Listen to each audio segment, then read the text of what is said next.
Hello, good morning. It's Thursday. Welcome to Convict Inc. I'm your host, Robert Rosso. If you have not subscribed to this channel, please do so. Please push like and share this video with everybody that you possibly can.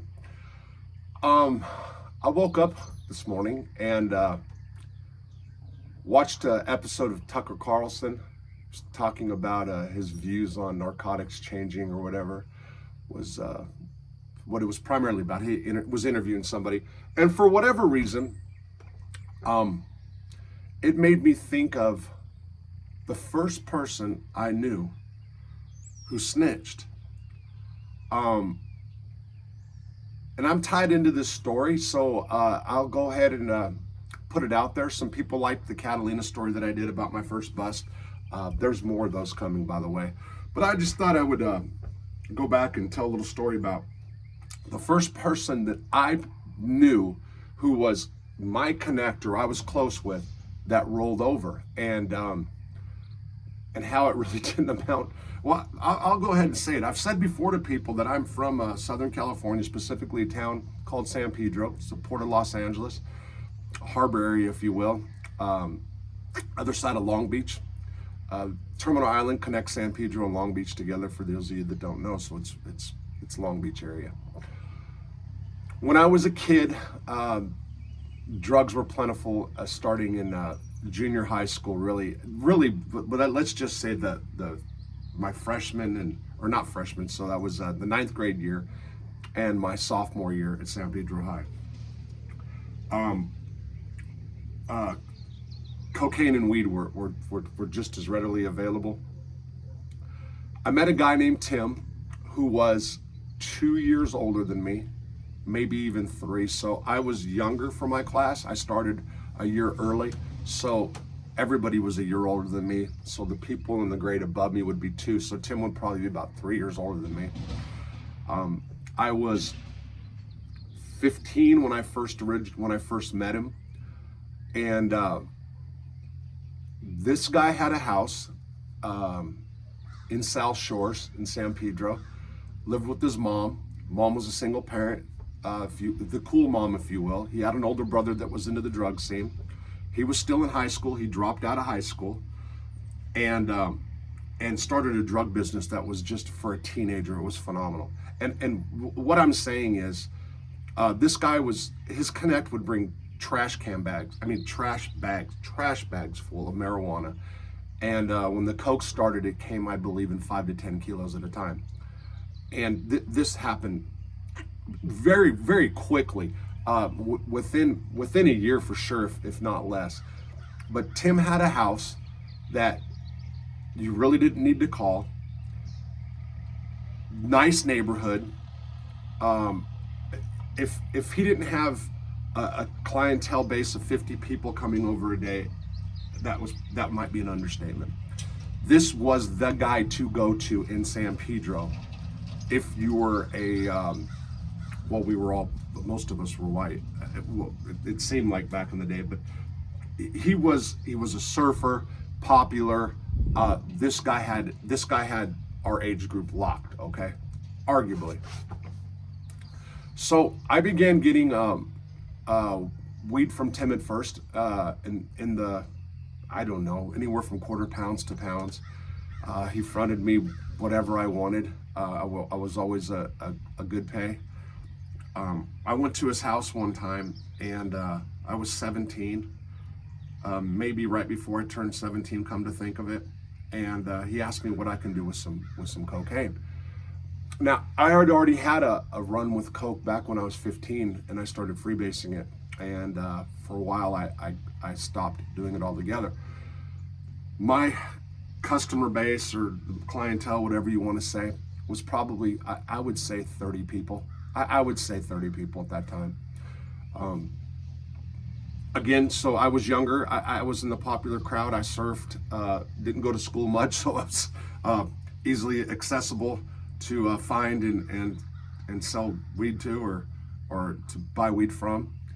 And so what ends up happening is Tim hooks me up on the coke tip, and it takes off. You know, it took off big time. I lived on on 22nd and Grand at the time. It was my first apartment that I got, that me and my girlfriend at the time moved out. It appeared life was good, right? I was starting to work in the labor's union. I had to, my goal was always to be working in labor's union and then to eventually be in the hall like my dad. I was going to follow my dad's footsteps. He was a business manager of a local. So I was doing the work thing in the beginning. I said the story about going to Catalina Island. I did bring, or had Coke brought to me that was from this guy. Moved it on Catalina Island the first time when I was working over there. And I guess it was probably around the summer, so it would be the summer of '87. I get a call one day, and it's from my friend Tim, and he just got busted. Now what had happened is the cops raided his house. I mean, I can't believe it didn't happen a long time before that. The cops raided his house. Him and his girlfriend were on the bed doing what boyfriend and girlfriends do. And she was from a very strict family, actually, that did have no clue what Tim was doing. If I remember, she was a Yugoslavian girl, not an Italian, a Yugoslavian, but a very, very strict family. So the cops hit him. They find a lot of drugs. I want to say 3 to 5 kilos, not counting a lot of the weed. There was weed all over the house. It was a big bust for our age group. So Tim gives me a call, and he's in a panic. I don't even think twice about it. Said he got busted. He had to get out of the house. Now, understand this. I've said this before. I'm not from a don't snitch culture. I was from a just don't tattle. We grew up and just don't tattle on people, you know? So I'm not used to drug busts. I'm not used to getting bonded out and all that stuff. This is all new to me, you know? Hell, it was new to people in town, for real. So Tim had me pick him up. I owed him some money and brought him to Orange County. And he went and hid out at his aunt's house. And I say hid out, he was saying that he was hiding from the law and collecting money. Now this guy had tens of thousands of dollars that were owed to him, okay? When I say tens of thousands, maybe no more than 20, but he had a list that was just off the charts for a kid, you know? So he had me, because I owed him money, he had me go collect some from him. Didn't even think twice. Nobody even bucked on paying. It wasn't like that. There wasn't violence involved. There wasn't guns involved. There was none of that. Then a few days go by, and then the rumors start. Tim's connection was a guy named Don Cunningham. Don Cunningham, I believe, was in his 30s or 40s at the time. His backstory was that he was busted,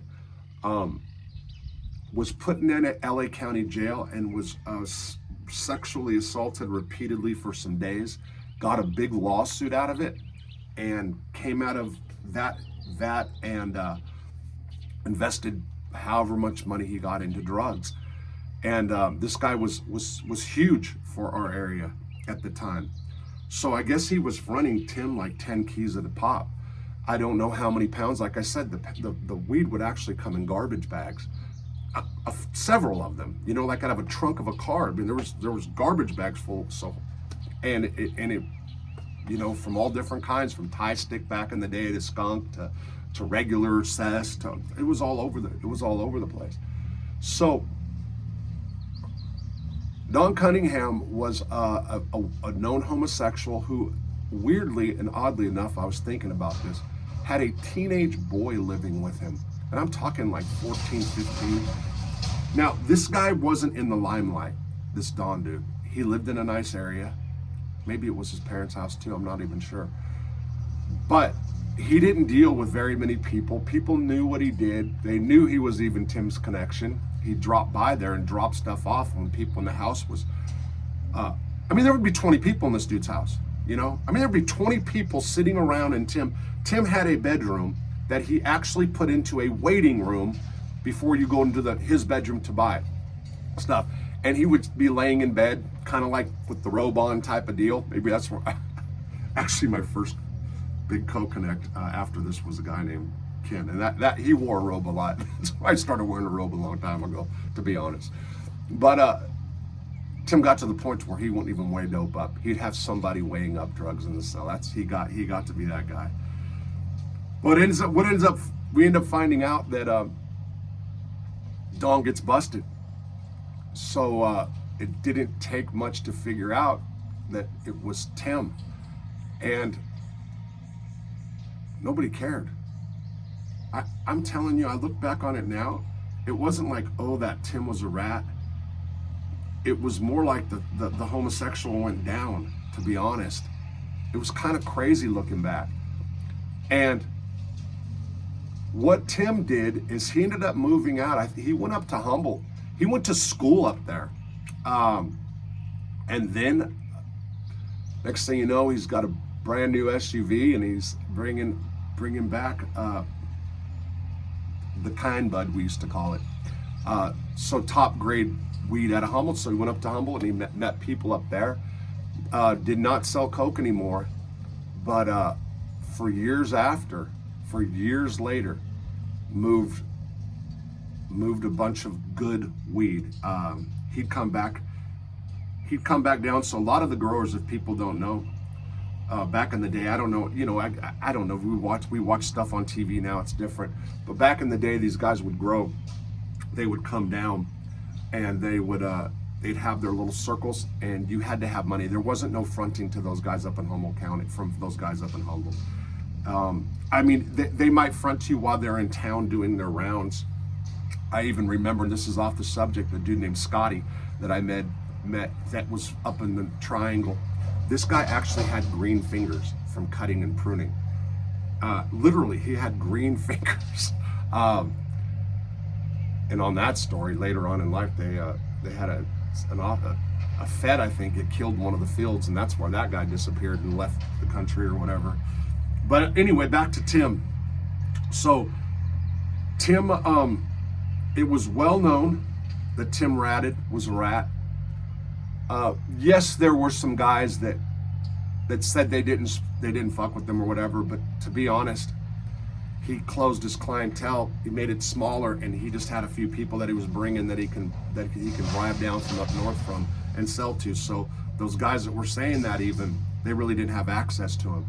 He was elusive after that for many, many years. He ended up moving back home. Nothing happened. Don went to prison. I don't know how many years. I want to think he got 5-6 years. Back then, wasn't a federal case. But